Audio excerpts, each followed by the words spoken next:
வரேன், அரசியலுக்கு வரேன், எங்க கட்சிக்காரங்கெல்லாம் ஒழுக்கட்டாயம் இழுத்து வந்து என்ன அரசியல் கொடுத்தாங்க.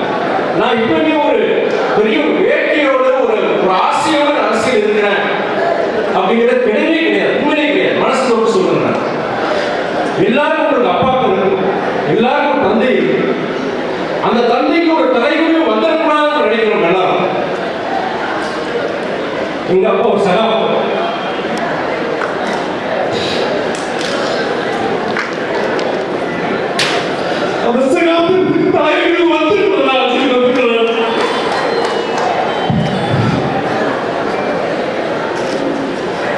டென்ஷன் பண்றீங்க. எனக்கு தலைமுறை வந்து எங்க அப்பா தலைமுறை வந்துடக்கூடாது அரசியலுக்கு வந்துடுறேன். எங்க கட்சி காட்டி எங்க அப்பா காட்டி 30 வருஷம் உழைச்சு தேடி காட்டுறாங்க.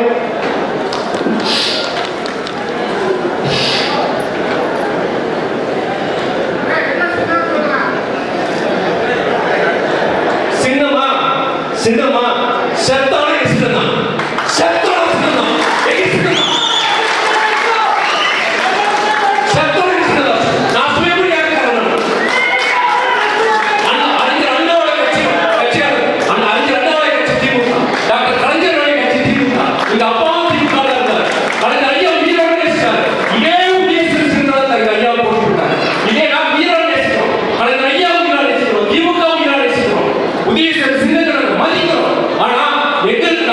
எங்களுடைய கட்சியில் பொறுப்பு ராஜினாமா பண்ணிட்டு மாநில பொறுப்பு ராஜினாமா பண்ணிட்டு இன்னொரு கட்சி நிற்க முடியாது. இப்பயே சொல்றேன், நீங்க